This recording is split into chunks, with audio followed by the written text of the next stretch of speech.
Good afternoon, everybody. Can we find our seats, please? And if you have your cell phones on, would you mind silencing them for the meeting? Thank you. Morning, everybody, and welcome to the first meeting of the fourth Communications, Security, Reliability, and Interoperability Council. It's good to see all of you here today.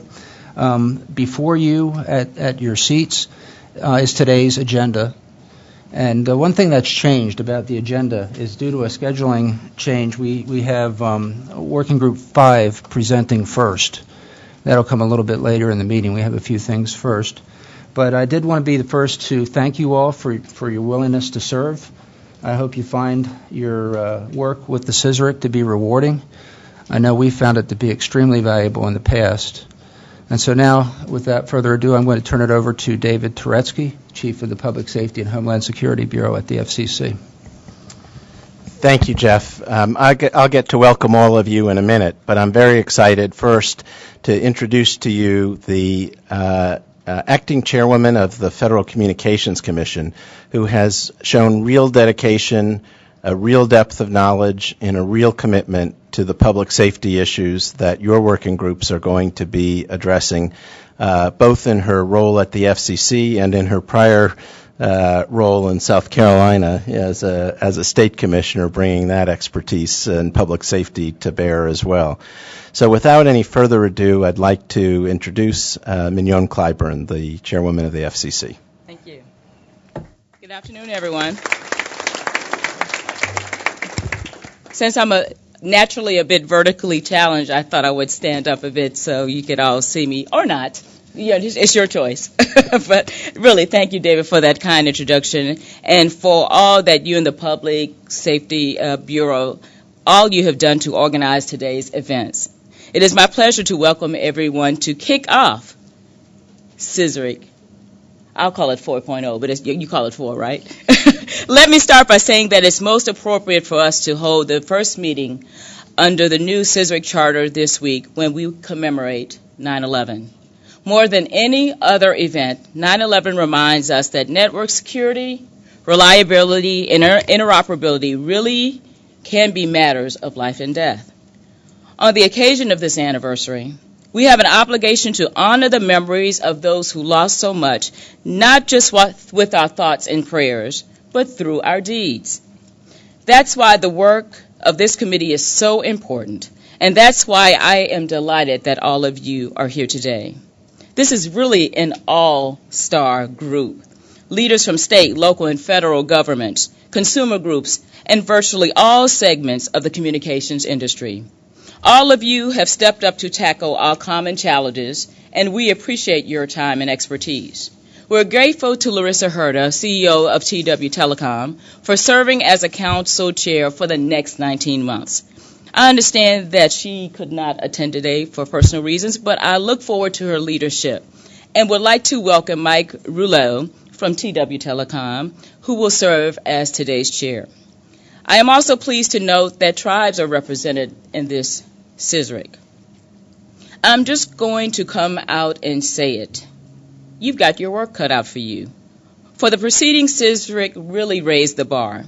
CISRIC 3 developed cybersecurity recommendations to combat botnets, domain name system fraud, the internet route hacking, which were implemented by ISPs that serve more than 90% of the nation's residential internet users.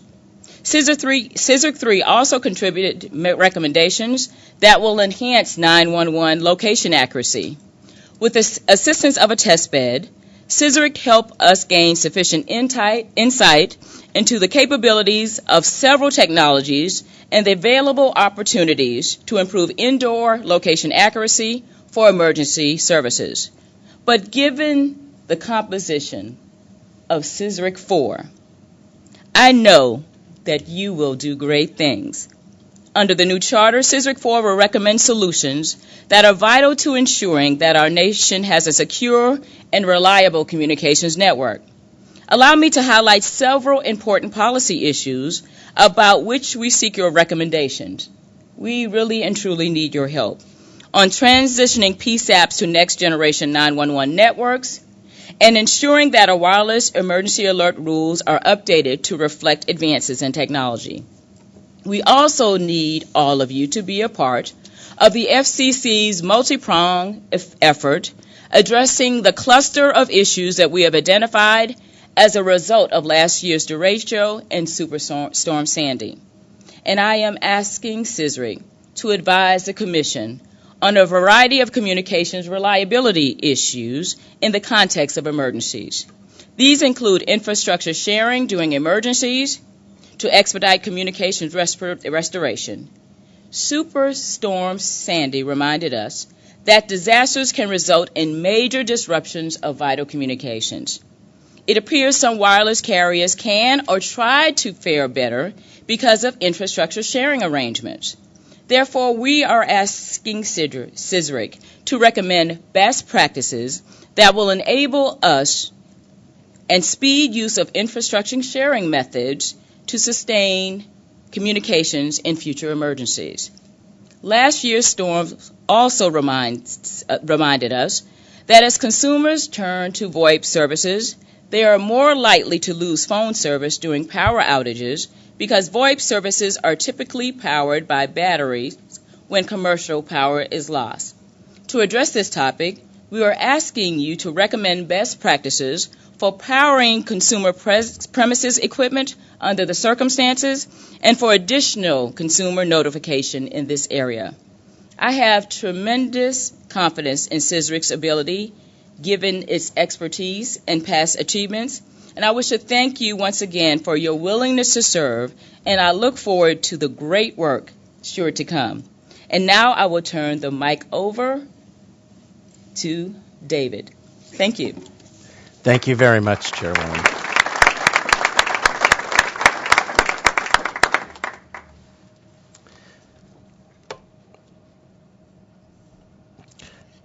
Mike Rouleau, shall we go to you for your opening remarks, and then I'll follow.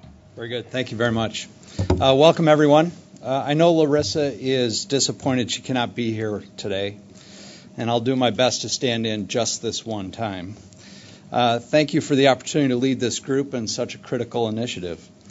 This is a tremendous opportunity for all of us to have a meaningful impact on our industry and the way we deliver and manage communication services. The key initiatives on this CISRIC are focused on emergency services, cybersecurity, and improving reliability of services and industry best practices.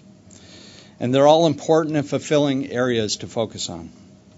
There are not too many times in our careers where we have an opportunity to influence and shape industry as broadly as we have with this opportunity. I expect this experience will be fulfilling and fruitful for all of us. And with that, I will turn it back to David. Thank you.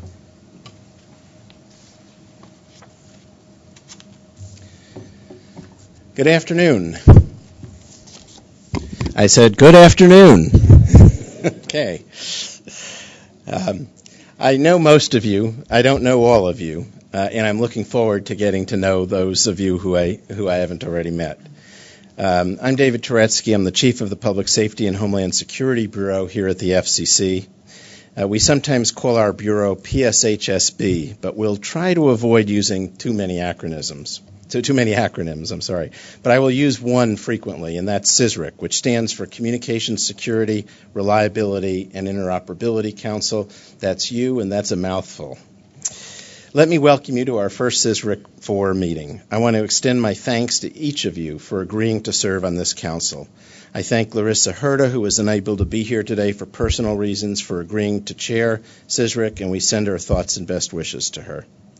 We've been getting to know Larissa's very talented colleague, Mike Rouleau, who chairs CISRIC 4's executive committee, and we are grateful to him for stepping into the role of chair for today's meeting, and we know he'll do a great job. Finally, I want to thank Jeffrey Goldthorpe, Lauren Kravitz, and their staff in the Bureau's Cybersecurity and Communications Reliability Division for their work in helping to charter CISRIC 4 so quickly after CISRIC 3, and to the rest of my Bureau and those across the Commission who have really helped to make today's meeting possible and get CISRIC 4 off the ground. The CISRIC's work is important to the mission of the FCC, as the chairwoman said, and very, very important to the nation. We highly value the expertise seated here and the time and energy that you will be devoting to formulating recommendations in the critical areas that you will be examining. To give some additional perspective on where we are heading, I thought I should highlight where we have been. As you know, we had a productive CISRIC 3, something the chairwoman noted. I won't note all of its accomplishments, but I'll just mention a couple. As the chairwoman noted, CISRIC 3 developed important recommendations to improve our nation's 911 system. These included promoting development of location-based services and technologies for indoor wireless E911, promoting more efficient use of available bandwidth, allowing 911 texts and 911 calls to go through in major emergencies, and modernizing E911 best practices and developing a structure for managing new classes of best practices for public safety answering points and consumers. CISRIC 3 provided groundbreaking recommendations to combat major cyber threats by focusing on best practices, particularly in the areas of security of routing protocols and addressing threats from botnets. And CISRIC 3 focused on improving emergency alerting. Some of the good work of CISRIC 3 is helping throughout the federal government today. For example, as many of you know, the FCC is participating in the working groups that are implementing the President's executive order on cybersecurity and the accompanying presidential policy directive on critical infrastructure. The FCC has been working closely with the Department of Homeland Security and NIST and other federal agencies in support of the executive order and policy directive, and as part of that work, the Commission staff is actively consulting with very widely on the development of a national cybersecurity framework. As part of that consultation, the advice that came from CISRIC is being put to work and shared throughout the federal government, and we thank you because that has enabled and assisted the FCC in making its contribution to this very, very important effort. Again, I want to thank you for serving on the council, and now I'm going to turn things back to Mike. Thank you very much, David. So I thought quickly we could go around the table. I know some of you know each other, some don't, and so we could do a quick introduction. So again, my name is Mike Rouleau. I'm with TW Telecom, and I head up our business development and public policy strategies. Jeff? I'm Jeff Goldthorpe. I'm Associate Bureau Chief at the Federal Communications Commission. DeAndrea Wilson. I'm an outreach specialist here at the Federal Communications Commission. Brian Peretti, Acting Director of Treasury's Office of Critical Infrastructure, Protection and Compliance Policy. Lauren Van Wazer, Vice President, Global Public Policy for Akamai Technologies. Donna Bede Murphy, I'm Vice President for Regulatory Engineering for Iridium Satellite. Jeff Y., Commissioner of Massachusetts Department of Telecom and Cable. Sam Matheny, Vice President of Policy and Innovation for Capital Broadcasting Company. I'm Craig Donaldson. I'm Head of Regulatory and Government Affairs and Public Policy for Intrado. Eric Woody, Chief Technical and Operations Officer, Union Wireless. Pete Fonage, Chief Technology Officer for Cybersecurity and Communications, Department of Homeland Security. Bill Smith, Senior Policy Advisor at PayPal. I focus on cybersecurity and internet governance. Myrna Soto, Chief Information Security Officer for Comcast. Good afternoon. Alice Lippert, Senior Technical Advisor, Office of Electricity Delivery and Energy Reliability, U.S. Department of Energy. Gigi Smith, the President, the Association of Public Safety Communications Officials International. Brian Allen, Chief Security Officer with Time Warner Cable. Brent Green, CEO of Applied Communication Sciences, formerly known as Telcordia. My name is Bob Gessner. I'm president of Massillon Cable TV in Massillon, Ohio, but I'm here representing the American Cable Association. Richard Perlato. I'm the head of the Shadow Server Foundation, a 501c3. Rod Rasmussen, president and CTO of Internet Identity, cybersecurity company. Tim Walden, Senior Vice President of Engineering Construction for CenturyLink. Craig Spiesel, Executive Director of the Online Trust Alliance, a nonprofit based in Seattle, Washington. Sean Wilson with VeriSign's CSO office. James Katavalis with City Cyber Intelligence Center. Good afternoon. Steve Sauter, Director of 911 for Fairfax County, Virginia. Hi, Brian Joseph with CTIA, the Wireless Association. Mike Mosier with T-Mobile US. I don't know if that works. Kyle Milady, Senior Vice President, Global Operations and Engineering, Verizon. Ann Miles, Federal Energy Regulatory Commission, Deputy Director, Office of Energy Projects. Susan Miller, I'm the President and CEO of ADIS, the Alliance for Telecommunications Industry Solutions. Good afternoon. I'm Lori Flaherty. I'm the coordinator of the National 911 program, which is housed within the Department of Transportation. Good afternoon. My name is Brian Fonts. I'm the CEO of NENA, the National Emergency Number Association. John Thomas with Sprint Corporation. I'm sitting in for Bob Ozzie, Senior Vice President for Network Services. Good afternoon. I'm Andrew Phillips, and I'm Public Policy Counsel for the National Association of the Deaf, and I'm the alternate representative for the Deaf and Hard of Hearing Consumer Advocacy Network. Rao Vasireddy, Senior Director, Bell Labs Alcatel-Lucent. I'm here representing Telecom Industry Association. Lynn Claudy, Senior Vice President, Technology, National Association of Broadcasters. David Donovan, President and Executive Director of the New York State Broadcasters Association. Francisco Sanchez with the Harris County Office of Homeland Security and Emergency Management, and that's in Texas. You met me, David Turetsky from the FCC. And I'm still trying to figure out who I am. Thank you very much. All right, thank you very much.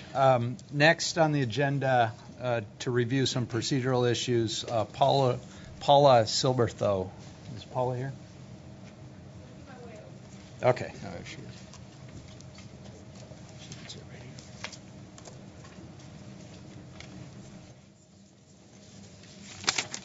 Welcome, everyone. Some of you have heard this little prepared speech before. I'm just going to go over a couple of procedural things relating to the FACA, which is the Federal Advisory Committee Act, under which you operate, just to make sure that as you go along, no mistakes are made that would invalidate any of the hard work you folks have been doing. And as things move along, if you do have any questions about procedures, you should get in touch with Jeff Goldthorpe or anyone else he's working with that you're working with, and they can pass questions on to me to just try to clarify things. So under the Federal Advisory Committee Act, which governs your procedures, the guiding principles are openness in government, diversity and balance in membership, not just of the full FACA, but of your different working groups, and also public accountability. And so that's why before you have a big meeting like this, there'll be notification, not just through public notices, but in the Federal Register and so forth, because that's a requirement.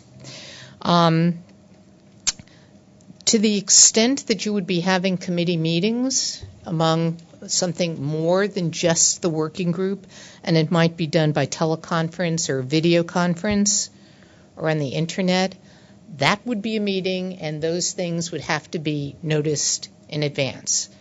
If you're just having a meeting of a small working group, you wouldn't have to do the public notices.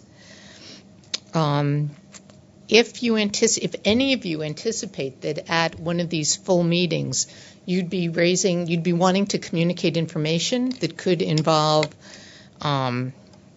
classified government materials or something that would be a trade secret, and you'd really like to discuss it, don't do it at these meetings, but check in advance with Jeff. And it is possible in limited circumstances with advance notice to close off a portion of the meetings. But it takes a good couple weeks advance notice. It has to be, that portion of the meeting would have to be legitimately closed off, and it would require clearance, I think, of the General Counsel and the Chairman of the FCC. So if you have information like that you're hoping to discuss, mention it to Jeff. That comes up from time to time. Under the FACA, the FCC is required to keep detailed minutes, including a list of people who were present, and all documents must be available for inspection. So what I just said before also applies.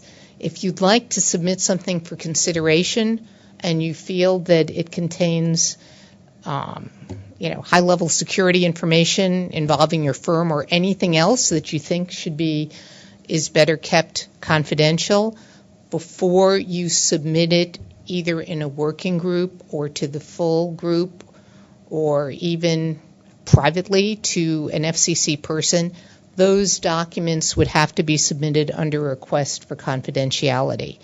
And how you do that is in our rules, and Jeff or I could help you with that. But again, the request for confidentiality needs to be made in advance. Just briefly touching on the role of the committee chair and the vice chair. Your committee chair should be sort of your focal point. The committee chair, in conjunction with the DFO, will help establish working groups. If you're on one working group and you want to move to a different one, you need to sort of clear it formally through the committee chair. And the reason for this is that the working groups have to be balanced. So if you're assigned to or sign up for one particular working group and then decide later, well, you'd really rather serve on another group, that's very possible to do, but you can't just do it by yourself. You just have to sort of go through the formal process for being reassigned, or for trying to have someone else added on. Skipping over to the working groups, a lot of work gets done in the working groups, and part of this is that they are informal. And the role of the working groups is not to make recommendations to the FCC, but it's to gather information and make judgments, develop working plans, draft reports, discuss preliminary findings, and those all go not to the FCC directly, but they get presented back for review to all of you in the full committee meetings. And the reason that this is really important is that sometimes people forget that the working group reports are not final, and they want to submit them to the full FCC, and that would be very bad. And the reason it's bad is it would have the working group taking on a function of the full FACA. So, just to remember, you can have working group meetings and there might be FCC folks present, and that's fine. But whatever you develop, it's for informational and recommendation purposes, and then it gets sent to all of you meeting together to vote in the full FACA. Because one thing that's happened in the past with some agencies is that the working groups have submitted things to the full agency, and that sort of retroactively converts the working group into a full FACA. And since the working groups tend to meet in private and not publicly, that creates sort of a legal mess. So, just to bear in mind that a working group is just that. An additional question that comes up is who can serve on the working groups, and it doesn't have to be the same person as as all of you who are here as members of the full FACA. If you have someone else in your agency or in your company that want to serve on the working group, that's fine, but that person needs to be vetted and appointed and okayed through Jeff or any of his co-DFOs. Related to that, if someone who's on a working group can't attend one of the sessions and wants to have his or her colleague attend, give Jeff a ring, give the agency a heads up. It shouldn't just be automatic substitutions, because Jeff needs to sort of approve whoever is going to be in attendance at the working group sessions. We know that sometimes last minute things come up, and that's okay, but if you could just give Jeff or whoever it's the working group heads up, that would be really helpful. And I think those are the major things. Does anyone have questions?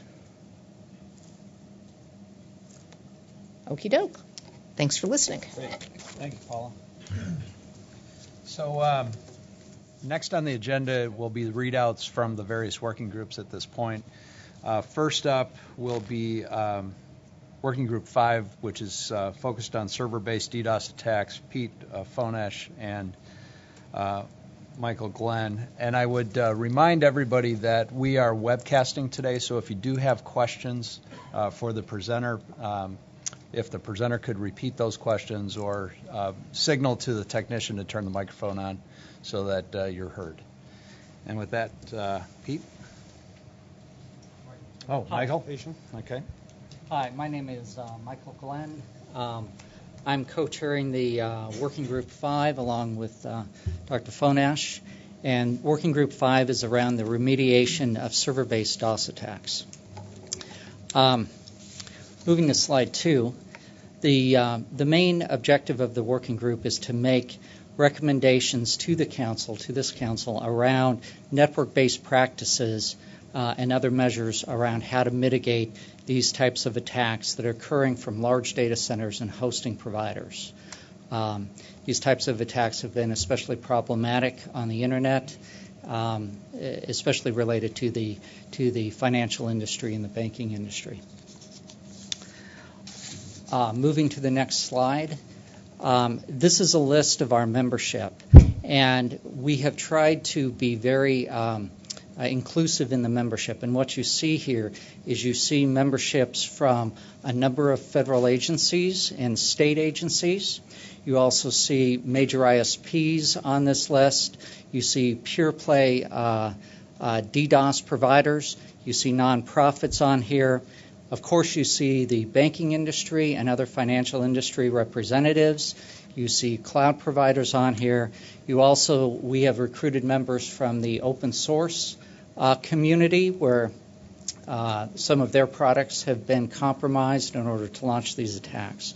So even though we are focusing our recommendations on the network level protections that we can put in place, we understand that we're in an ecosystem, an internet ecosystem, and we need to look at this problem comprehensively. Next slide, please. Other CISRIC working groups have addressed some of these problems, and we intend to review and look at the best practices that they have recommended. Those include CISRIC 2, Working Group 8, that issued a report and recommendations around ISP network protections and best practices. So we will be looking at that and how well those recommendations are working. Next slide. In addition, the last CISRIC, CISRIC 3, had Working Group 7, which developed the U.S. Anti-Botnet Code of Conduct for ISP, a very successful working group there. And we will leverage the information from that working group also on what we found in our working group here. Let me just say many of the members have experience and have worked on the other two working groups, and we intend to leverage that experience on our working group. Next slide, please. This is just a high-level representation of the problem that we're trying to solve. And what you see here is this is a representation of the attackers and the threat actors who are compromising these servers. They're leveraging the high bandwidth capability from those servers and then launching attacks both from the U.S. and internationally against their victim websites. Next slide.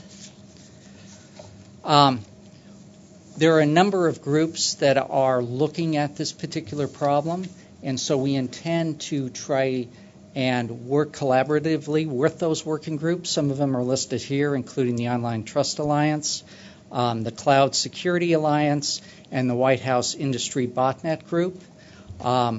We want to make sure that we are working collaboratively with these groups and we complement the work that they're doing. I might add that several of our members are also members of these other working groups also for cross-representation. Next slide. I think we've covered most of this. As I said, our primary focus is around network-level best practices, to mitigate these types of attacks, and we feel we have a good representation across the industry and the ecosystem on our working group today. Next slide. And as far as the status goes, we have held our first kickoff meeting for our working group. We had about 30 people on attending there. We have about 40 to 45 people on the actual working group, so we got a good representation there. Next slide. This is the approach we intend to take around the working group, and what we intend to do is to get actual case studies from both the ISPs and the banking community around representative DDoS attacks that have occurred.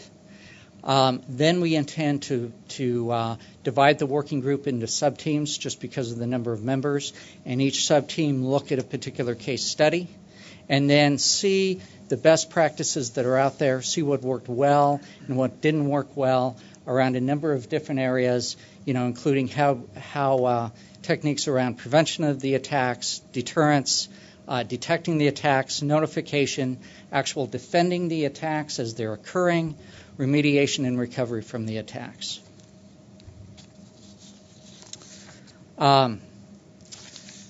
Next slide, please. As far as our schedule goes, we are setting up biweekly calls with our members to start addressing this problem and discussing the issue. We intend to have quarterly face-to-face meetings with a phone-in option for those individuals who cannot travel. Our intent right now is to have a draft final report in June of next year with a final report in September of 2014. Next slide, please. And as far as our next steps here, we're still firming up the membership. It's still a little bit in flux, although I think we have a very strong base at this point. We're revising our work plan based on member input. We'll be looking for volunteers to help lead these subgroups, and then we'll be scheduling our biweekly calls, our quarterly conference call, or in-person calls, and providing updates to the committee and the council. Does anyone have any questions? Yes, sir. Yes, just actually more of a suggestion. Working Group 4 from last CISRIC, which I co-chaired, also touched a lot on these areas, in particular around anti-spoofing measures, BCP 38, BCP 84, which would be invaluable for looking at in data centers as well. So I encourage you to look at that working group's output for input into your own working group there. Very good. Appreciate that. Thank you, and we'll do that. Anyone else? All right. Thank you very much. Thanks, Michael.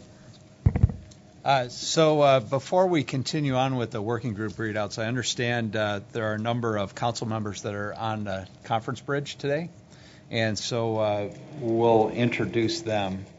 So those on the bridge, as I introduce your name, if you could announce yourself and who you're representing.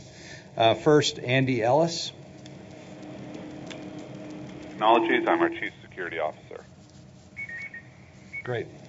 Brett Clybourne.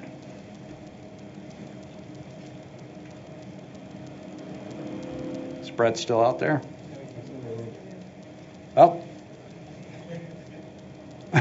Okay, I had you down on the bridge. So, Dorothy Spears-Dean. Dorothy Spears-Dean. I'm the State 911 Director for the Commonwealth of Virginia, and I'm representing the E911 Services Board. Great, thank you. Elise Kim.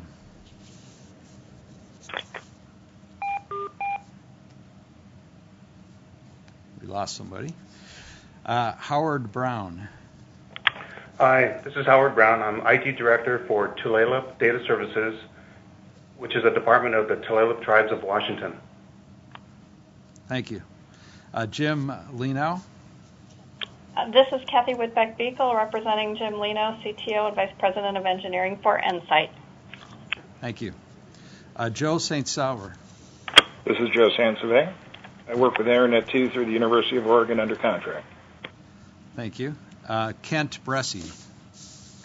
This is Kent Bressie. I'm a partner with Wilshire and Grannis, but here as outside legal counsel for the North American Submarine Cable Association. And Kent got up early this morning. He's in Singapore today, so thank you, Kent. Pam Whitmer. Hi, good afternoon. I'm Pam Whitmer with the Commissioner at the Pennsylvania Public Utility Commission, and Lois Burns, my Chief of Staff, is there with you in the room. Thank you. Thanks. And Seth Davis. Good afternoon, everybody. My name is Seth Davis. I'm Managing Director at FTI Consulting and representing Virgin Islands Telephone Company. Thanks. Wayne Pacing. Yeah, this is Wayne Pacing. I'm with the Federal Reserve Board of Governors, and I'm down here in Dallas at this NIST Cybersecurity Framework Workshop. Great. And lastly, Bill Check. Hi, Bill Check here, CTO of the National Cable and Telecommunications Association, and also down here in Dallas at the NIST Framework meeting. Okay, thank you. Zero. Oh, are there? Okay. Come on up. This is Brooks Fitzsimmons with AT&T. I'm an Assistant Vice President for Network Regulatory and National Security. Good afternoon, everyone. My name is Joe Hall. I'm from the Center for Democracy and Technology. I'm the Senior Staff Technologist. Maurice Jose, CEO of Telecommunication Systems. Vice President of Engineering for the Public Broadcasting Service. Hi, Bill Sholey. I'm with Field Engineering for DirecTV. Great. Hi, this is Michael O'Riordan. I'm a Comcast Engineering Fellow representing the Messaging, Malware and Anti-Abuse Working Group. Omar Khan, co-CEO. And Rodney Joffe, Senior Vice President of Newstar. Okay, anyone else in the room or on the bridge? Yeah, this is Matthew Rantanen, the Director of Technology for Southern California Tribal Chairmen's Association and the Tribal Digital Village Network.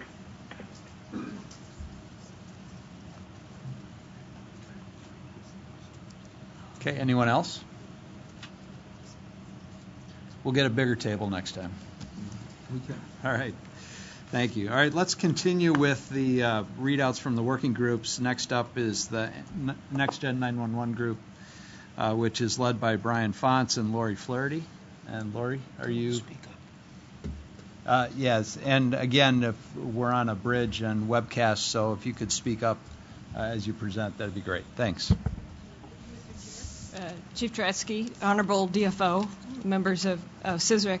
Thank you for the opportunity to serve. I'm happy to be here with my partner in crime, Mr. Fonts. I'd also like to thank in advance Tim May, who is the FCC liaison for our working group, who has already been extremely helpful to us, and we're looking forward to working with him. What we thought we would do is run through our tasks and then give you a little bit of background and give you a status on where we are. So if we could go to slide 2, our first task is related to text to 911. In March of this year, ADIS did adopt requirements defining the architecture, procedures, and requirements for text messaging to 911, but additional work was identified specifically in the areas of location determination and the process of how the PSAPs request this service. And so the working group has been tasked with coming up with recommendations in those areas specifically. We've split up those tasks in terms of the deadlines. The location determination task deadline is March of 2014, and the PSAP request for service report will be completed by December of this year. Okay. We can go to the next slide. Great. The second task addresses the issue of location accuracy and testing for voice over LTE networks. The working group 1 will examine whether recommendations that were made in the March 2012 report of CISRIC 3, Working Group 3, still apply to network-based carriers who are reconfiguring in order to provide voice over LTE platforms.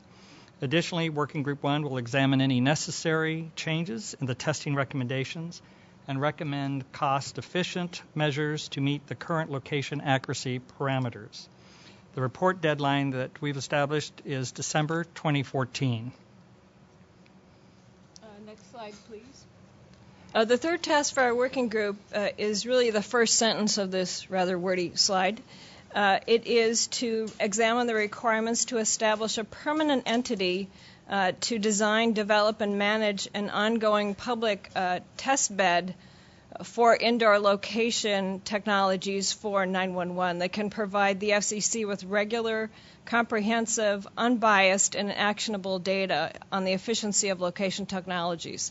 What is included on the slide in terms of the rest of the verbiage are the considerations that the group was given with regard to the specific facets of that assessment and recommendations to be made. And we've established a deadline for this task of June 2014. Great. And the next slide is pretty simple. We have approximately now 60 members. There have been some of late who've requested to be part of Working Group 1. This group represents industry, public safety individuals. We've divided our working group into 3 subgroups corresponding to the tasks assigned to Working Group 1.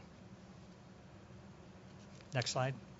Okay, we thought we might just give you a little bit of background in each of the tasks. So with regard to text to 911, there has been an awful lot of activity in this area within the last year in particular. Just to give you a couple of highlights, in December of 2012, the Big Four, those being AT&T, Verizon, Sprint, and T-Mobile, announced their commitment to make interim text to 911 available by May of 2014. That was followed in May of this year by the FCC adopting a rule to require a bounce-back message to consumers where text messaging is not available to 911, and the deadline for that was established as September of this year. There are issues related to the delivery of text to 911 that are both technical and operational, and we've been asked to address a couple of them, the first one being how to deliver caller location information with the text message. As I mentioned in the earlier slide, ADIS is currently working on a standard that specifies the provision of what is referred to as Phase 1 location information. In other words, the location of the cell site and the sector location from which the call came. We've been asked to look at further specifying that location information. So we've been asked to make recommendations with regard to the provision of what is referred to as Phase 2 location information, which is a degree more accurate than Phase 1 with those text messages. Another issue that we've been asked to address is the process for how the PSAPs, or the Public Safety Answering Points, the formal process that they would use in order to provision those services. With location information, it was the responsibility of the PSAP to make known the fact that they were ready for that type of location information and formally request either Phase 1 or Phase 2 location information be delivered with calls. Whereas we're looking at an analogous process for location information and for the provision of text messaging to the PSAPs. And we've been asked to provide recommendations with regard to best practices for the PSAPs and the service providers in terms of how the process would work for provisioning the PSAPs with text to 911. Okay. Thank you. Next slide, we're there. Task 2 is location accuracy and testing of the voice over LTE networks, as I mentioned earlier. Current FCC location accuracy requirements are found in Section 20.18H and permits network-based carriers to begin blending their GPS handset-based location data with their network-based data at different benchmarks between January 2012, last year, and January of 2019. In the last CISRIC, recommendations were made in Working Group 3 in their report on March 12th for certain key performance indicators, and the different types of empirical testing as part of the recommended maintenance testing. This working group 1, will examine whether those recommendations still apply and if there are recommended changes and cost-efficient measures to meet the current location accuracy parameters established by the Commission.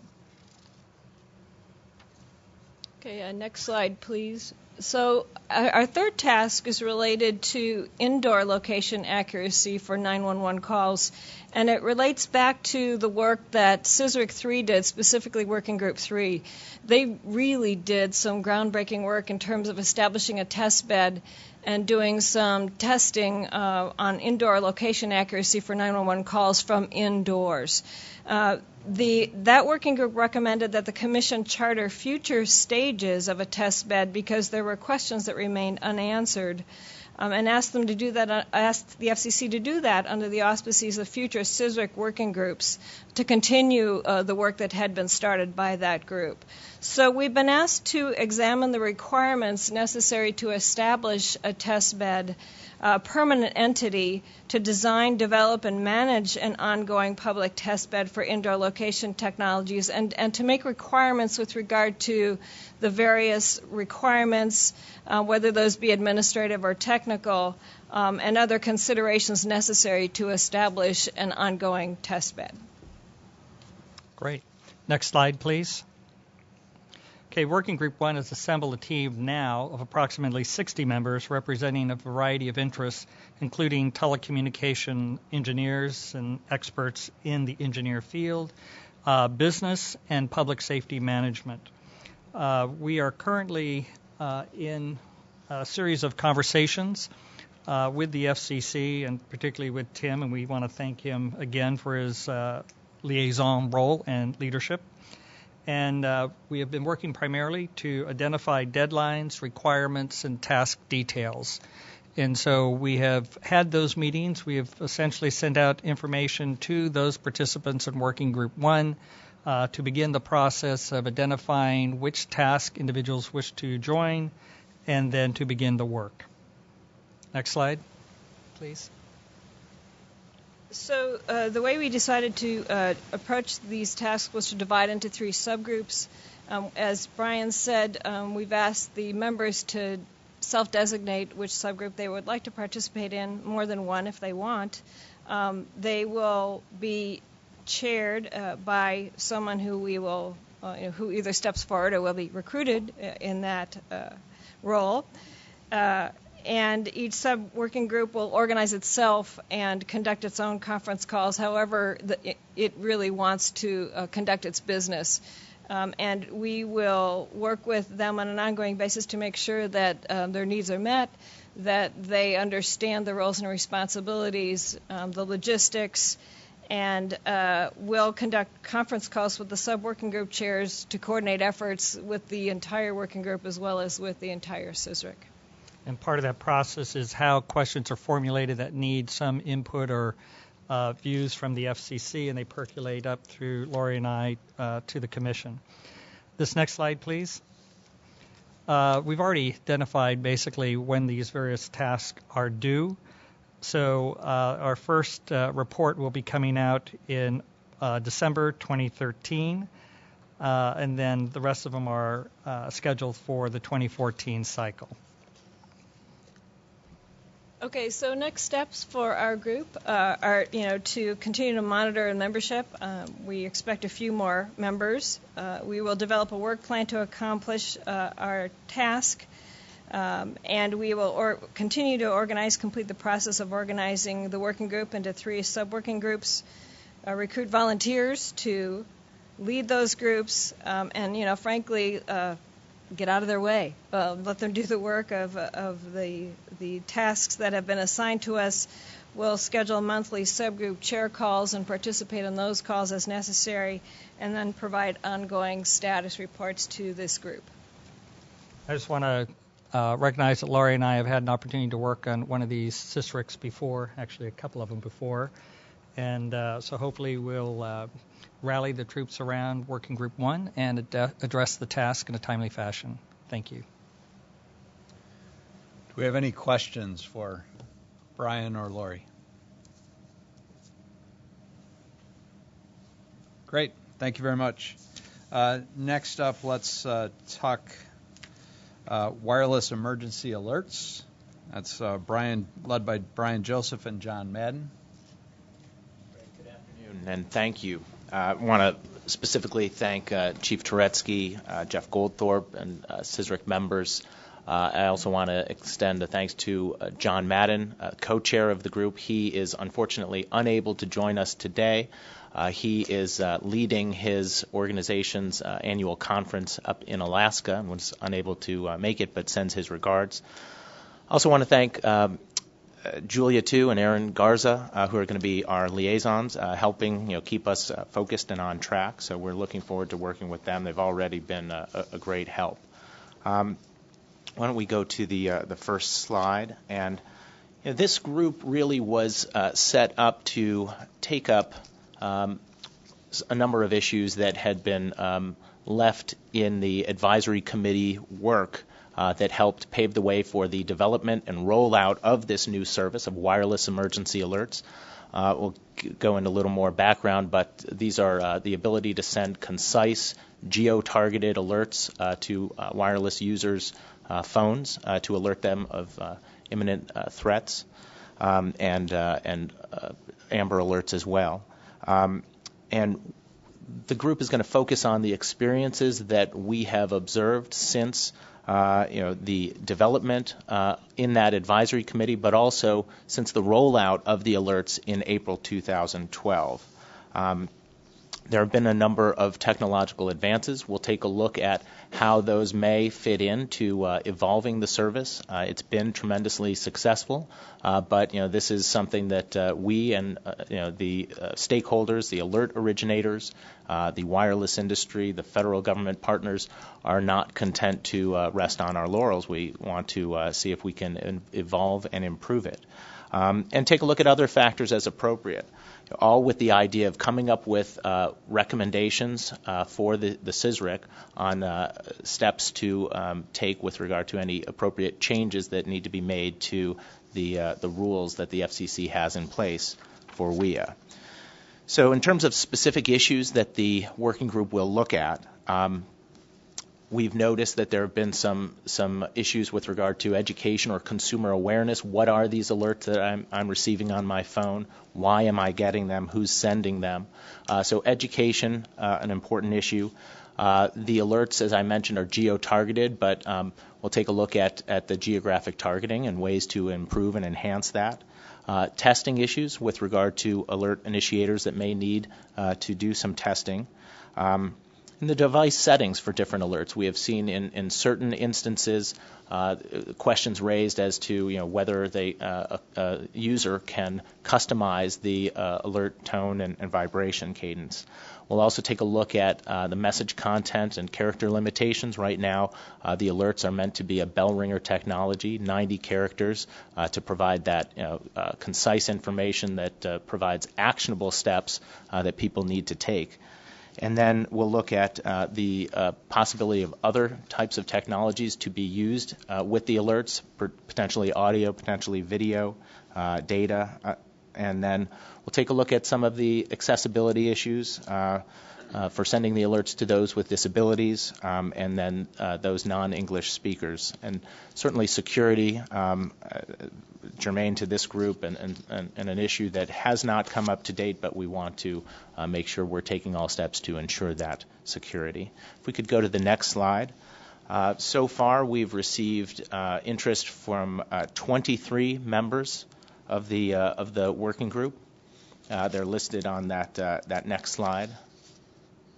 And so we've got great representation from the alert originator community, our federal government partners, consumer groups, broadcast, and wireless industry. So we look forward to tapping their expertise.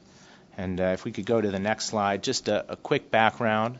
And I think you may have touched on a number of these points with regard to the WEA system. Right now, they're voluntary. They've been set up to be a voluntary framework for wireless carriers to send those alerts to their subscribers. I'm pleased to share that wireless carriers representing nearly 90% of the nation's subscribers are signed up and participating in the program. And while the alert may appear on a user's device like a text message, it's in fact sent with a different technology that's not susceptible to latency or congestion delays on the network, and so it's really ideal for that mass alerting. It can send those alerts nearly instantaneously. I mentioned the three classes of alerts, presidential level alert, and I'm pleased to say that we've not had a presidential level alert have to go out. Imminent threat alerts are most common, and we see a lot coming from the National Weather Service, tornado warnings, flash flood warnings. In fact, we've seen a number of alerts go out in just the last 24 hours.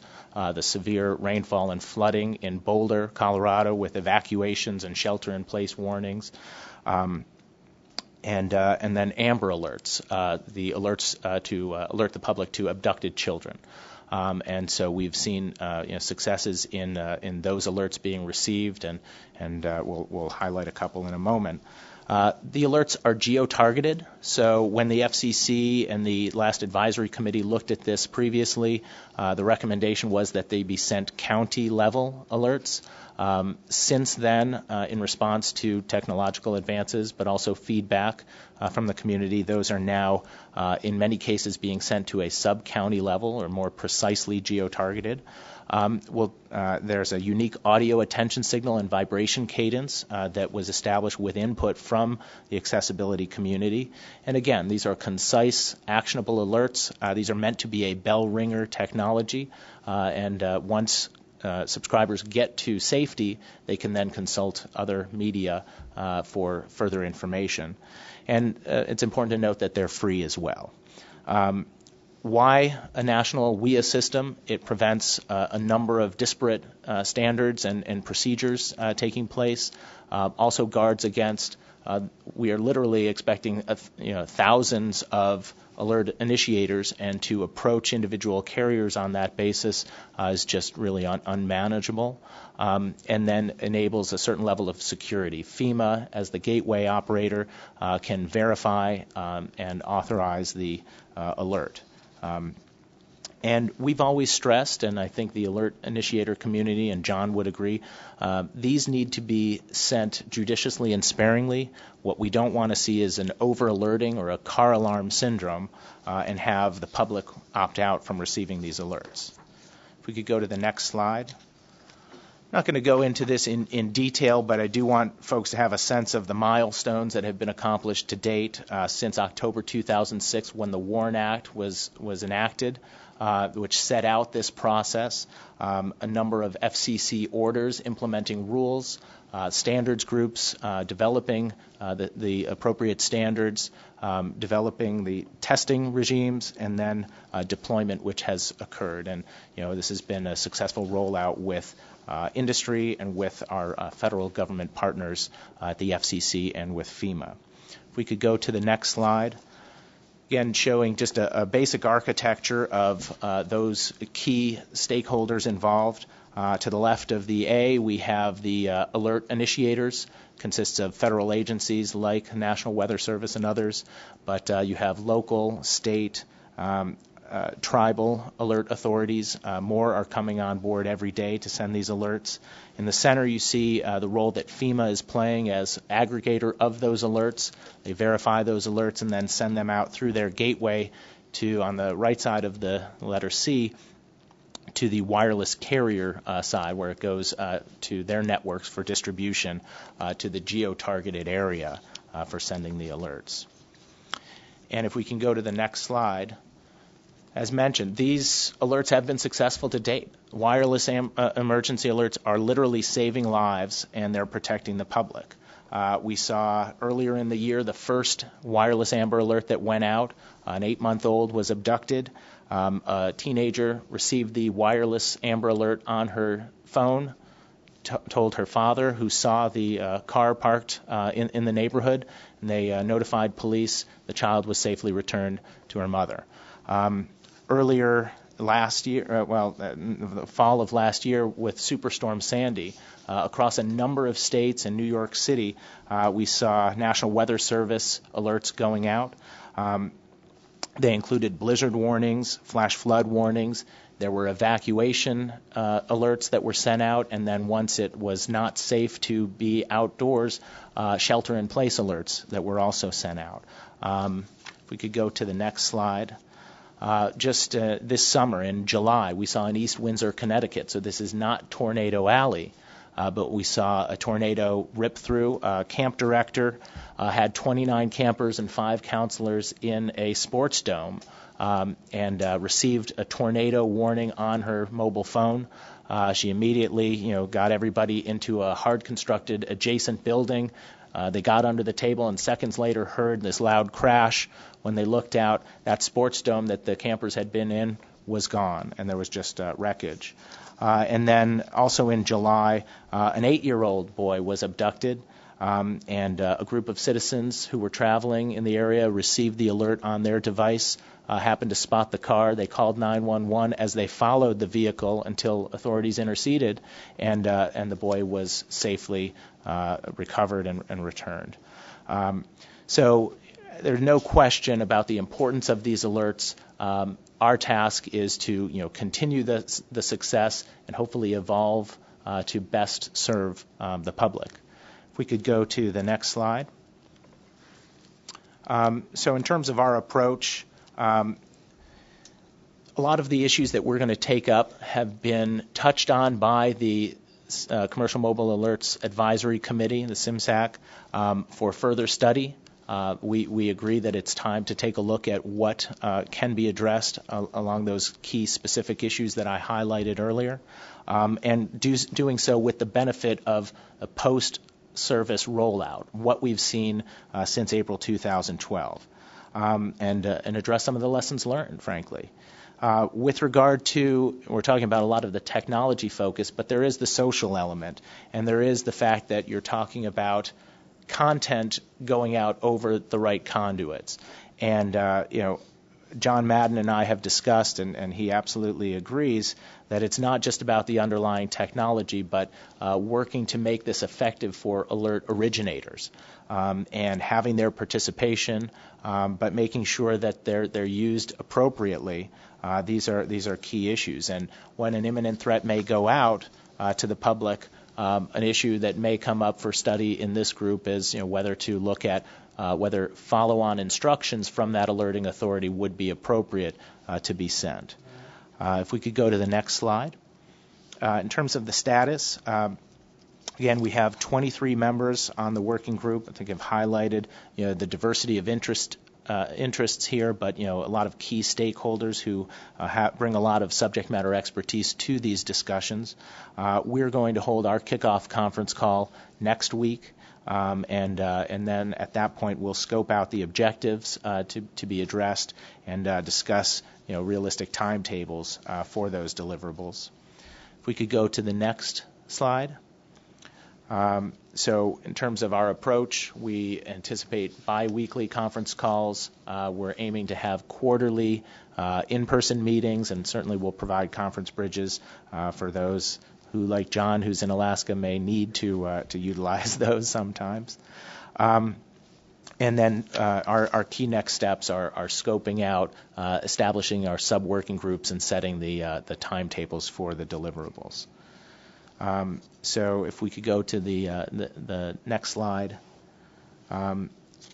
In addition to the scoping out of the objectives, we're going to be recruiting, incentivizing, folks to lead some of the specific working groups to establish those objectives. But initially, we're going to have that call next week with face-to-face meetings to come up, and we'll be scheduling those at next week's meeting. Goes without saying, but I'll say it anyway. We'll be updating our working group chairs as well as the full CISRIC as to our progress going forward this fall. Thank you. Thank you. Any questions? Oh, we're good. All right. Thanks, Brian. Next on our agenda is Working Group 3, Emergency Alert Systems, led by Larry Walk and Clay Freinwald. Hello, I'm Larry Walk of the National Association of Broadcasters, one of the co-chairs of Working Group 3.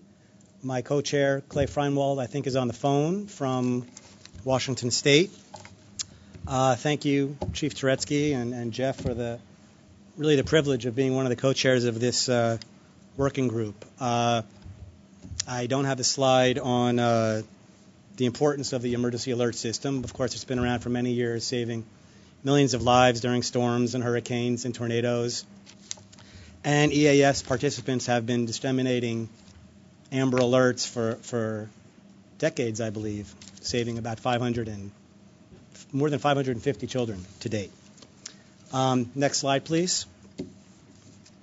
The objectives of our working group have been set out by the FCC. Essentially, they break down into three separate, somewhat distinct issues. The first topic we'll be attacking is reviewing the FCC rules and recommending actions to improve the process for developing state EAS plans, considering putting these plans online, perhaps creating a template that various states can use, with the goal of making the whole process more efficient for the state emergency communications councils that create these plans, and making it more efficient for the FCC to review and approve these state EAS plans. The second issue is kind of a catch-all. The FCC asks us to look at recommendations, including best practices, having to do with the security of the emergency alert system. This might involve cybersecurity, access to the EAS by EAS participants, as well as the security of the message origination and that part of the process. And the final task that we've been assigned is other EAS-related issues, which we've come to understand have to do with operational issues that might have arisen during the nationwide EAS test in November of 2009. And that had to do with sound quality and other things that arose there. The FCC intends to issue a notice of proposed rulemaking based on the issues that arose during the nationwide test. And our working group will look at that NPRM and the record and make recommendations regarding the issues that arise in that notice. Next slide, please. We've been very busy putting together our working group.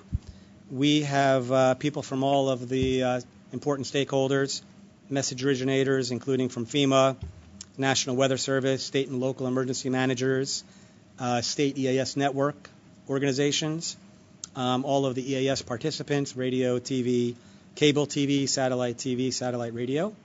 All the vendors, major vendors are members, representatives from various state emergency communications councils, and various EAS experts and consultants. Next slide, please. We have about 37 members right now. We've recruited many. Some have been self-nominated. Some have been brought to our attention by their organizations. That's about half of it. Next slide, please. Thank you. And next slide. Thank you. A little bit of background. Some of the issues we've been asked to look at have been addressed in previous CISRICs and working groups. During CISRIC 2, Working Group 2A looked at cybersecurity best practices, and we'll be looking at their work for how it can inform our study of how to enhance the security of the emergency alert system. Also, CISRIC 2, Working Group 5A, considered the introduction of the Common Alerting Protocol for emergency alert system, and we've sort of graduated from that, but they did a lot of good baseline work that we'll be examining also.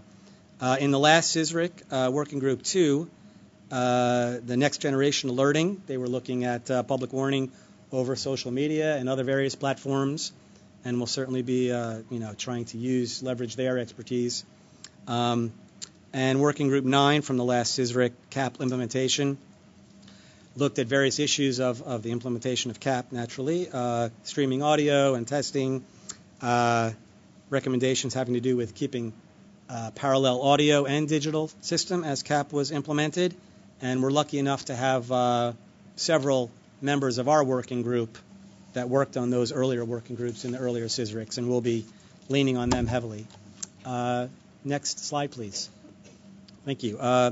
Current activity, as I mentioned, we've been recruiting working group participants. We think we've got people from all of the important relevant areas, but we're continuing to enlist more members all the time. We're examining our charter and trying to put together a work plan based on the issues the FCC has identified for us.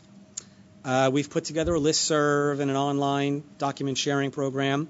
We had our first kickoff call yesterday, as a matter of fact, and we had pretty much all of our members were able to attend. And we're in the process of organizing 3 committees. As I mentioned, the issues that have been assigned to our working group pretty much break down into 3 distinct areas, and we're organizing 3 committees around those issues. Next slide, please. So the first slide, the first committee has to do with state EAS plans, and they'll be looking at ways to improve that process. We have been given a deadline of December 2013 for a report on that process. It's a pretty tight deadline, but we're going to work to meet it the best we can. Next slide, please. Next committee will cover the EAS security. Some of the issues involved there will be message origination and dissemination, the security of EAS participants' access to EAS, best practices for cyber hygiene.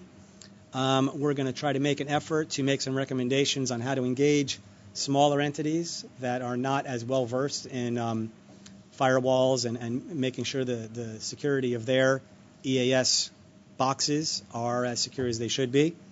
And we might also touch on unauthorized EAS tones. We've seen some problems with movie trailers and things like that. We're lucky enough to have some real experts in this area. Neil Graves from FEMA IPAWS Program Office is on our working group, and Ed Zarnecki, who is from Monroe Electronics, one of the main EAS equipment vendors. So we're very lucky to have some people who are really knowledgeable in that area. Next slide, please. And finally, our final committee will have to do with operational issues that arose during the nationwide EAS test. Some of these issues might have to do with recommendations for uniform specs for visual crawls during an EAS warning, as well as an EAS test. What the proper test message code should be for a nationwide EAS test. Tackle some of the timing and length and dissemination issues and challenges that were identified during the test, and various sound quality, equipment's performance issues. We don't have a deadline for this part of the working group's project yet. That will sort of turn on if and when the FCC releases their NPRM on the issue, and then that will dictate a timeline for our work. Next slide, please. As I said, next steps, we're finalizing our membership. I think we're pretty much there. And we are in the process of scheduling future meetings. Probably like all the other groups, we have people all over the country, so I think we're going to rely on biweekly conference calls primarily. And we're setting up our committees and identifying co-chairs.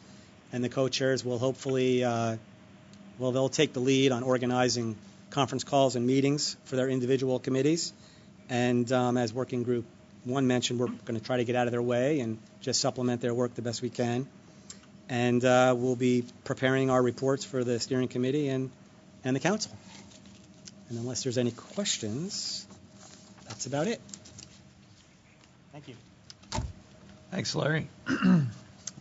So next, next on our agenda is Working Group 6, the long-term Internet protocol improvements. Bill Check is leading this group, and Bill's on the phone with us from Dallas today. So, Bill? Thanks, Mike. Good afternoon, everybody. So, yes, this is This is Working Group 6, Long-Term Core Internet Protocol Improvements. I'd also like to thank Kurian Jacob, who is the FCC liaison for this group. Before I move into the slides, just a bit of background here. Working Group 6 has come about based on the good work in CISRIC 3 in various working groups there. There was Working Group 4, 5, and 6. So it's an evolving area based on this previous work. So just a couple of comments on how this will evolve from CISRIC 3. CISRIC 3 Working Group 5 was DNSSEC implementation practices for ISPs. And the goal there was to recommend best practices for implementing specifically DNSSEC. CISRIC 3 Working Group 6 Secure Border Gateway Protocol Deployment for BGP is focused on incremental adaptation of secure routing procedures and protocols based on existing work in industry and research. And then there were two other areas. These were both in CISRIC 3 Working Group 4, the Network Security Best Practices Group. There were two subgroups there. The first one, DNS Best Practices, was looking more broadly at DNS implementation and how to make the network more secure, but also they looked at BGP security best practices for Border Gateway Protocol and looking at how to secure the routing system of the Internet. So based on all that activity, follow-up on all this will take place in Working Group 6 of CISRIC 4. So we'll want to leverage the work from the previous CISRIC. So we can move ahead now to the first slide, Secure DNS. The description for this area for Working Group 6, the DNS is vulnerable to spoofing attacks that can lead to misdirected web requests and others. One method that's been promoted to address on a long-term basis is adoption of DNSSEC, but DNSSEC remains early in deployment and potentially some operational issues concerning implementation. So if we move to the next slide, for Working Group 6, what will the group focus on in terms of DNS? Four major areas. One is to look at potential unintended consequences of DNS deployment, potential alternatives to DNSSEC to accomplish long-term goals, and really want to come up with methods to achieve long-term remediation issues. The overall goal, of course, the fourth one, practical implementation plans to better secure the domain name infrastructure. Next slide. The other area for Working Group 6, of course, is the Border Gateway Protocol, BGP. The protocols used to govern the operation of the Internet interdomain routing system. They're vulnerable to spoofing attacks that can result in erroneous traffic flows, and that can result in the extrusion of data onto unauthorized networks. So one method that's been potentially identified is the application of BGP-SEC, but there are other potential options as BGP-SEC has a number of technical and operational issues. So if you move to the next slide, the areas Working Group 6 will look at regarding BGP. First, look at any unintended consequences of BGP-SEC deployment. Secondly, alternatives to BGP-SEC that could accomplish the long-term goals. Third, methods to achieve long-term remediation in this area. And practical implementation plans to better secure interdomain routing infrastructure, potentially BGP-SEC, but the group will need to hash through that. Moving to the next slide.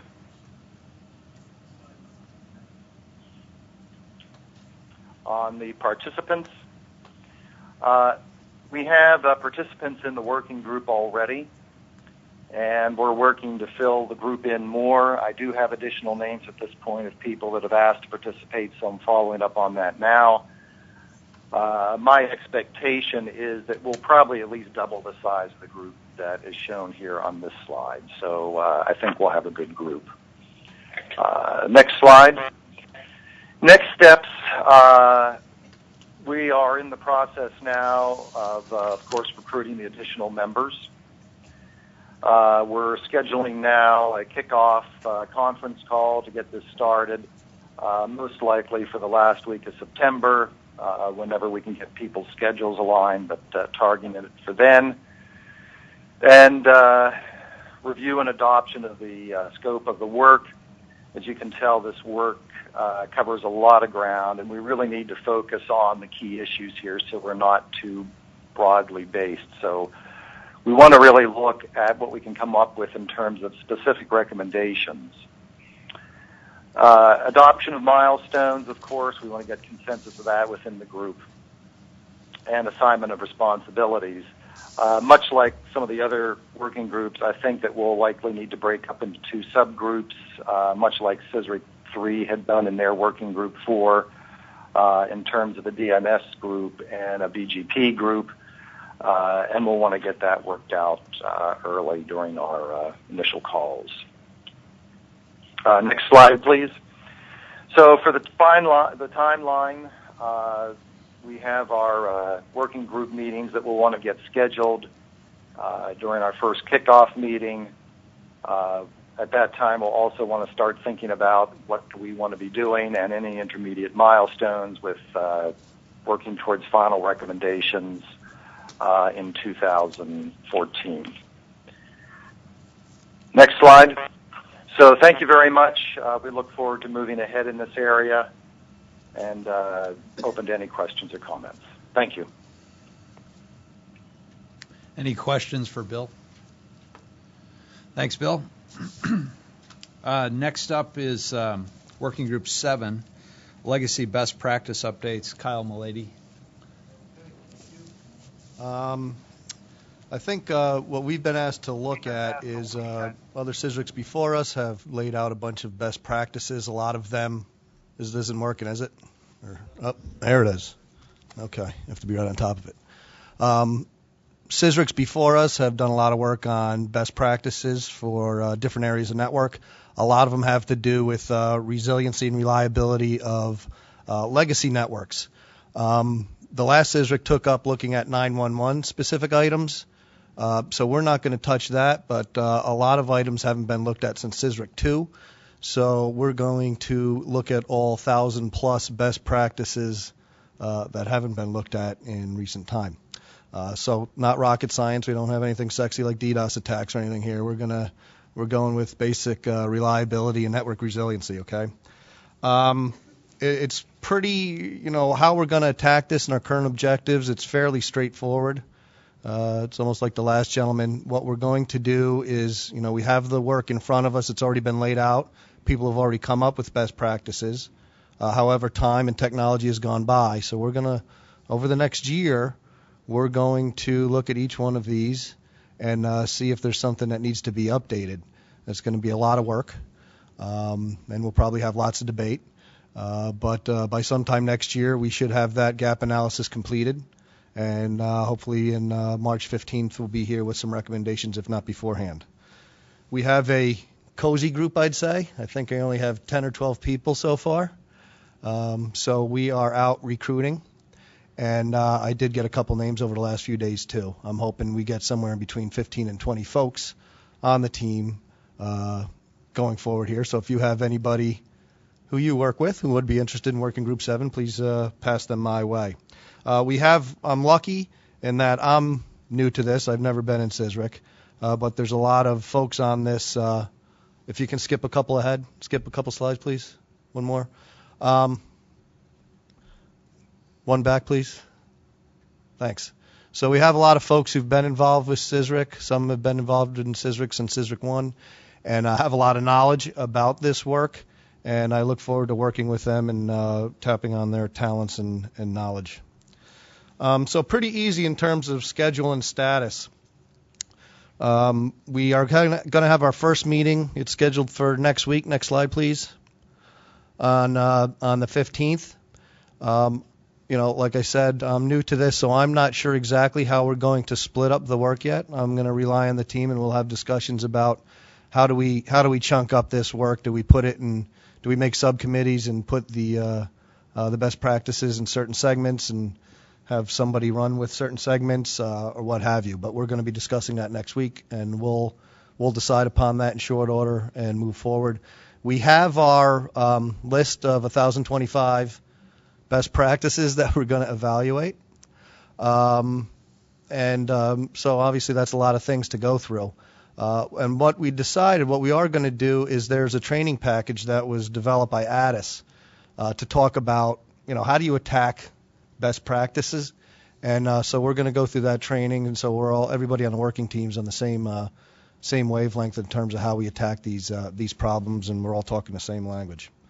So we will go through that. So the next steps are going to continue, like I said, recruitment efforts. We need a few more people.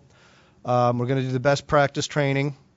We'll identify and exclude out the out-of-scope practices. I already said we're going to take the stuff that was done in the previous CISRIC and on E911, and we'll exclude that. And there may be a few others that were worked on in some other subgroups last time that we may take out of scope as well. Then we'll just get on with the work, and be back to this team with recommendations. Okay. Great. Any questions for Kyle? All right. Thanks very much. Next is Working Group 8, Submarine Cable Landing Strategies and Sites. Kent Bressy. Kent's, again, joining us from Singapore. So, Kent? Thanks, Jeff. I'd like to thank Bureau Chief David Turetsky and his team for pushing to create this working group and bring new issues into the CISRIC process. I'd also like to thank Jeff Goldthorpe, Lauren Kravitz, and our liaison, Michael Connolly, as well as David Kretsch and the International Bureau for all their work on this.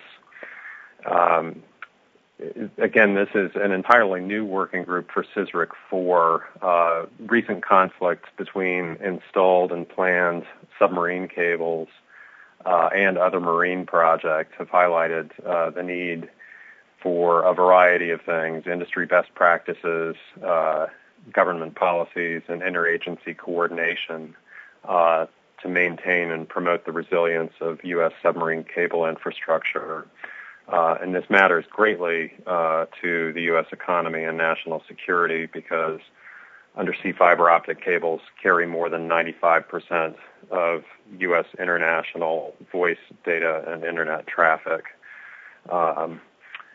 So in terms of what the working group is looking to accomplish, we're going to be considering a variety of factors that encourage clustering of submarine cables and landing facilities, as well as the siting of other marine infrastructure in close proximity to submarine cables, all of which could potentially increase the risk of cable damage and harm to network resilience. And just to give you a very pertinent current example, there is currently a proposal that has advanced through the Army Corps permitting process off the south coast of Long Island for sand dredging in the wake of Hurricane Sandy. This would provide for beach replenishment on the south coast of Long Island. But the proposal, which has moved forward through the initial stages, would involve the conduct of dredging directly over 7 undersea cable systems. There was a complete lack of awareness of those facilities, the potential impact of those dredging activities. So there's quite a bit of work to do in this area. In terms of the specific deliverable that this working group is aiming toward, it's really 2 separate reports. The first is going to be focused on recommending standards for separation distances between submarine cable systems themselves. There's a lot of industry work on that already, and also between submarine cables and other offshore activities and infrastructure, and also highlighting the need for related interagency coordination mechanisms for offshore permitting. The second deliverable is a report to address industry best practices and government policies for promoting geographic diversity of submarine cable landings. So far, we have more than a dozen working group members, and there are other nominations pending, as I understand it. So we, I think, are aiming to have between 15 and 20 members in total. We have a mix representing a wide variety of interests from the submarine cable industry, the carrier community, from other government agencies, from the customer community, and we're going to look to maintain that broad diversity. I'm not sure that I need to go through all the details of some of the core problems about the spatial conflicts, other than to note that there are a variety of potential risks to undersea cables, whether it's snagged fishing gear, a dragged vessel anchor, an earthquake, or a terrorist attack, that undersea cable operators and governments worry about. And so when we're looking at network resilience and routings and landings, the more geographic diversity there is, the lower the risk there is. One individual incident is going to damage multiple cables and affect the resilience of the network. But, of course, the existing seabed topography, the location of various activities onshore and terrestrial backhaul networks means that cables simply don't land in a great multiplicity of places. They're already clustered in particular areas.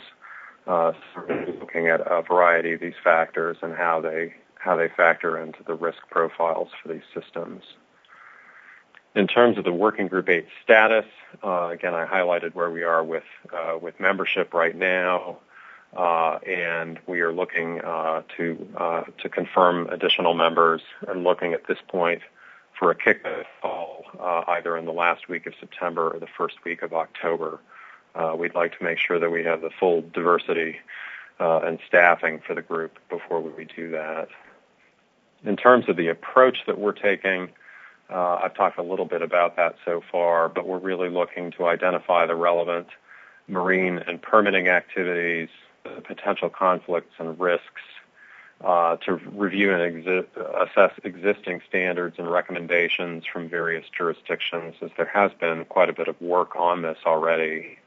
Review and assess case studies and models for interagency coordination, because while there are not great interagency coordination mechanisms for submarine cables right now, a lot of the other agencies for permitting offshore infrastructure have established interagency coordination mechanisms with other federal agencies. And so we'd like to see some of that considered and developed here. And finally, we're going to be looking to identify obstacles to new and diverse cable landings. Because the working group members are geographically dispersed, significantly so, most of our work is going to be conducted by conference call and by email. In terms of the schedule, the first report, we are looking to submit the final report in June of 2014, and for the second in March of 2015. We're still talking with Commission staff about the timing of the draft reports. So our next steps right now are just to finalize the membership, and after and in conjunction with our kickoff call to work with the development of the work plan, seeking volunteers to lead various aspects of that, and continue to work through biweekly conference calls. Thank you. Great. Any questions for Kent? All right, thanks, Kent. Next up is Working Group 9, Infrastructure Sharing During Emergencies. Jay Nalen. Good afternoon, everybody. My name is Jay Nalen, and I am the Director of National Operations Planning and Support for T-Mobile US, but I'm here today to talk to you on behalf of Working Group 9, where I'm the chair. I'd like to first thank Jeff Goldthorpe for this opportunity to participate in this work group, and I'm also very humbled by the opportunity to participate in something so important that I know we all care much about. If we could please move to the next slide, we'll talk a little bit about what we're hoping to accomplish.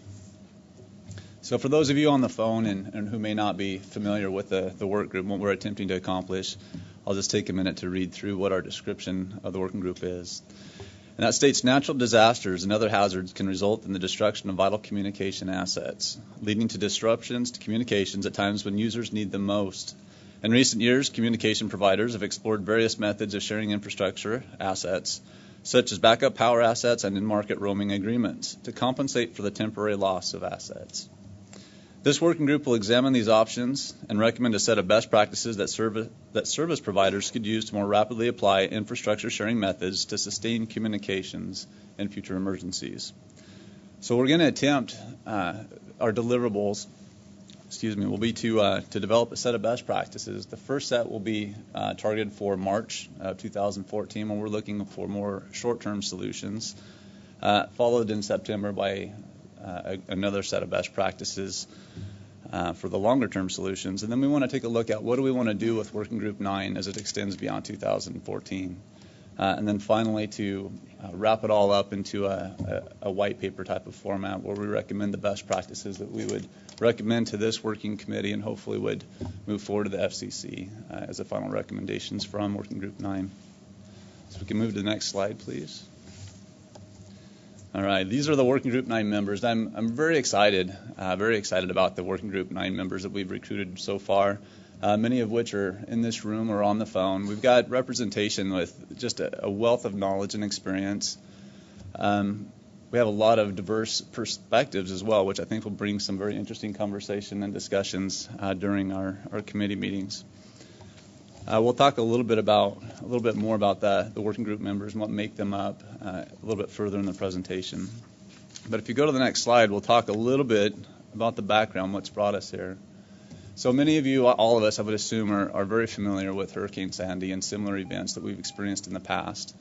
And often during these large-scale natural disasters, communications can be impeded or prevented by the loss of infrastructure, backup power, and transport facilities. We had millions of people were out of commercial power during Hurricane Sandy, and these best practices that we're developing to address these issues are not just going to be relevant for large-scale disasters such as Hurricane Sandy, but we believe that they can be used during more localized events such as winter storms or earthquakes, tornadoes, etc. And so we're looking forward to developing best practices that can be used across a scale of situations similar to that. If we move to the next slide, we'll talk a little bit about how we're attempting to approach this. The first thing that we're going to do is divide up into three areas and focus in three areas. The first one being the wireless carriers. We're going to focus on network solutions. We have some network solutions in place today, but we'll also be looking at how do we improve those solutions, make them more effective, more efficient. We believe there's some low-hanging fruit there that we could take advantage of right away. We'll also look at potential future technology and things maybe a little bit longer term and into the roadmap. The next group that we're going to focus on is the backhaul and transport, which is another vulnerability of the network. And then ultimately the backup power. Now the backup power can consist of battery backup, fuel cells, generators, etc. There's a plethora of various opportunities that we can dive into here. But these will be the three areas that we focus on primarily. And with that, we're going to, again, dive into short-term solutions that we think that we could make the most significant progress in right away, and then split off and address the longer-term solutions, and develop a set of best practices to address each of those and to recommend to this committee again. So if we move to the next slide, please. So the status. So far, we're still in the recruiting process, but we have 37 working group members that come from a pretty diverse set of companies and agencies. We have wireless carriers represented. Network and device manufacturers such as Ericsson and NSN will be supporting this effort and are part of the membership. Tower companies such as ATC or American Tower Company and Crown Castle are participating in this event or this initiative. We have fuel and deployment services and companies that support that. So those are the companies that would bring fuel into an impacted area, or they could provide fueling services within those areas to fuel generators, whatever it may be. They also have the capabilities of mobilization and demobilization of mobile generator assets. We have backup power solution manufacturers, such as those companies that build the batteries, that build the fuel cells, companies such as Battery Corp, Foster Fuels, Valrico, Intersys, Generac. They will all be participating in this initiative as we try to leverage the experience and knowledge and perspective that they each bring. We have transport facility providers that are also going to be or part of the committee, and the financial sector is also being looked at. We have members from the Federal Board or the Federal Reserve Bank of New York that are participating in a member, as well as the Federal Reserve. And with that, plenty of local, state, and federal governmental agencies as well are participating. So if we move to the next slide, please, we're looking at our schedule. So right now we are looking, when we move beyond September, we're looking at a biweekly meeting schedule because people are spread around the country.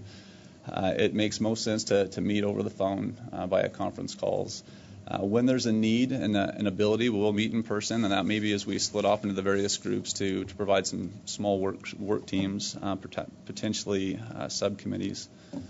But as we move through September, I'll talk about this in just a moment, we will be meeting weekly, and we've met last week. We'll be meeting weekly going forward just to get the momentum moving so we can move the work forward. There's a lot that we need to do to get people on the same page and get a good start.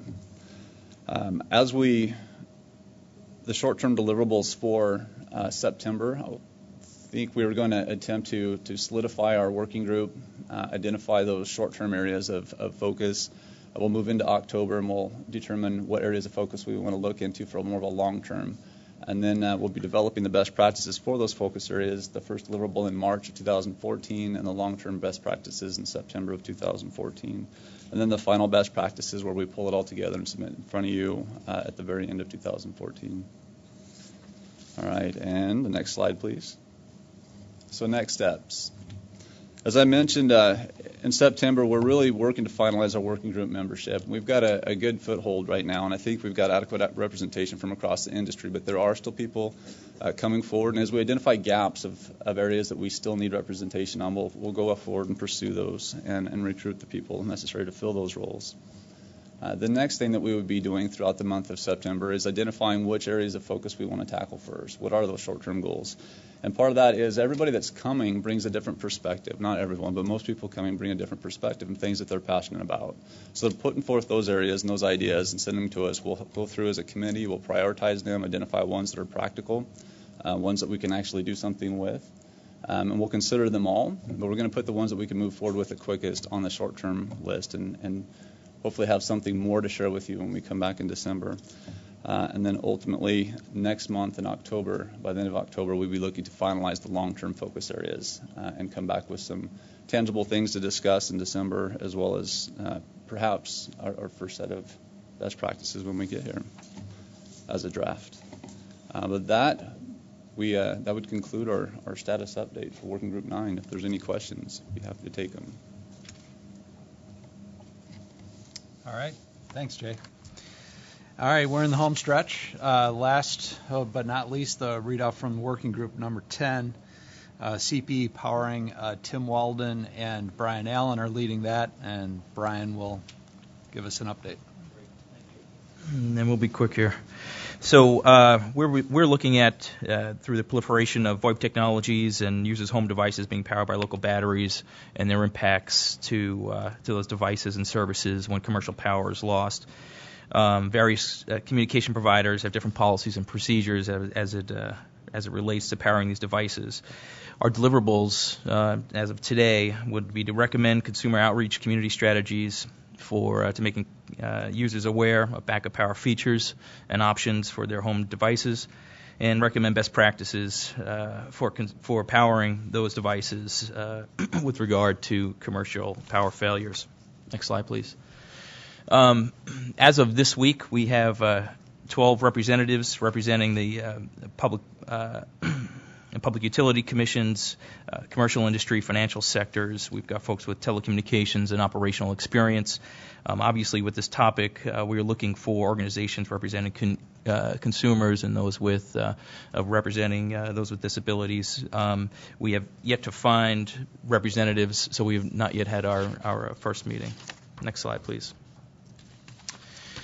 This topic, we don't have any background with prior SISRIC groups. If there are other topics that, this is my first SISRIC time on the SISRIC Council. If there are other topics that were relevant, please bring them to our attention. We'll make sure that they're reviewed.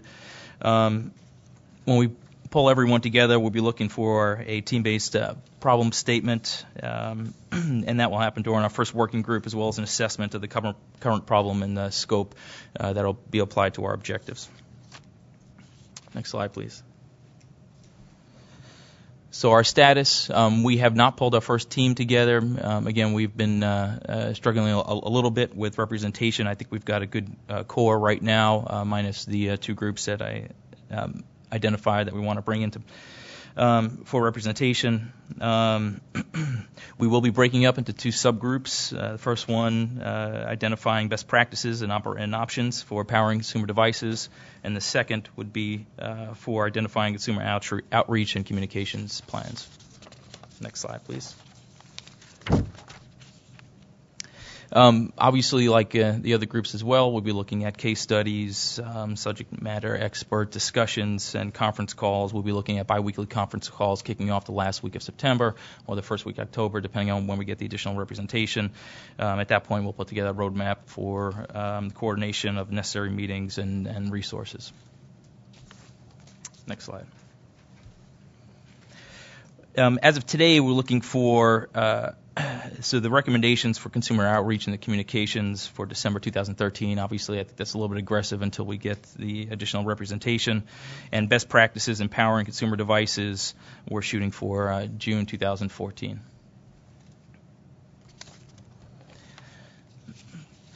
Next slide, next steps. Obviously to finalize the working group membership, at that point we're developing goals and objectives. We'll be scheduling our first face-to-face probably in the first quarter of 2014, and we'll continue our biweekly conference calls and hope to have more of an update for the next meeting. Thank you. Okay, any questions for Brian or Tim? All right. Thank you very much, Tim and Brian. So just to wrap up a little bit, a couple of closing comments. As you can see from today's readout, there's been a lot of work done already in a very short period of time. I'd like to thank the working group leaders for their engagement and leadership in these areas. I'd also like to thank the council members for their time today and the commitment to SISRIC 4. Our next council meeting will be December 4th. And with that, Jeff, if you have any other comments? Yeah, just close by saying that thank you again for coming here. We're looking forward to working with you and wish you all a safe trip home. See you here in December. With that, we will conclude. Thank you.